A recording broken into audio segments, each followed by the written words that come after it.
Pakar Hukum Tata Negara Universitas 11 Maret Surakarta atau UNS Solo, Agus Riwanto menilai pembentukan Daerah Istimewa Surakarta (DIS) tidak perlu melalui mekanisme pemekaran. Menurutnya, peraturan perundang-undangan yang mengatur keistimewaan Surakarta masih berlaku.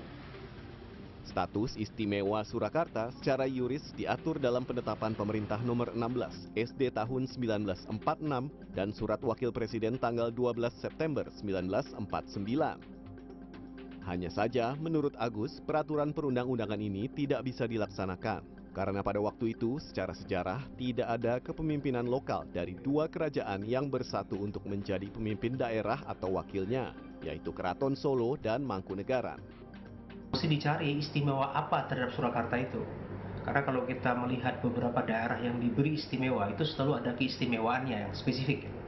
Nah, spesifikasi Surakarta ini mesti disampaikan kepada publik apa yang istimewa, itu pertama.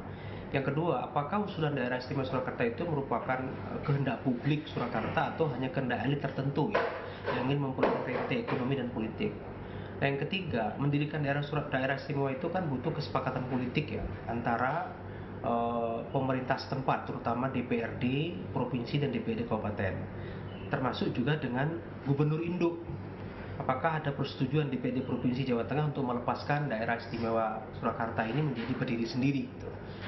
Nah, yang terakhir menyangkut soal kemampuan. Apakah kemampuan fiskal, kemampuan infrastruktur, kesiapan elit, kemudian juga termasuk kemampuan untuk menyiapkan sumber daya manusia yang mapan itu menjadi perhatian serius untuk mendirikan daerah istimewa Surakarta. Sementara itu, sejumlah warga Solo mengaku senang jika nantinya kota Solo menjadi daerah istimewa. Mereka beranggapan itu bisa memajukan kota Solo dan wilayah aglomerasi sekitarnya, juga membuka banyak peluang kerja. Namun ada juga yang mempertanyakan, mampukah pemimpin Solo saat ini mengemban tugas jika nantinya Solo menjadi daerah istimewa? Setuju sekali, Pak. Supaya ya peningkatan di Solo kan lebih bagus lagi. Seperti di Jogja itu. Tergantung ya Pak, gimana nanti kebijakan pemerintah jika dijadikan provinsi itu apakah memang bisa untuk mengelolanya atau malah menjadi mundur. Karena kan kita kan juga belum tahu ya, belum juga berpengalaman bahwa Solo itu punya pengalaman untuk mengelola sebegitu besarnya, karena kalau kota Solo sendiri itu kan kecil ya Pak, beda dengan Solo Raya itu kan sangat besar. Jadi tergantung bagaimana apakah pemerintahnya itu bisa mengelola dengan baik atau tidak, atau malah jika tidak terurus itu akan terjadi kemunduran. Menurut saya dengan dijadikannya Solo sebagai provinsi itu akan meningkatkan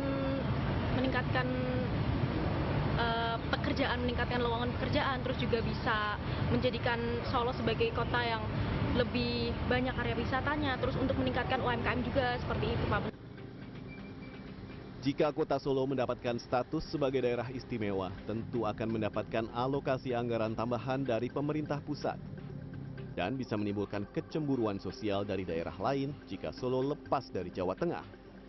Dan apakah kepala daerah Jawa Tengah rela melepas Solo keluar dari Jawa Tengah? Sementara hingga saat ini belum ada urgensinya Solo lepas dari Jawa Tengah. Sri Hartono, Solo, Jawa Tengah.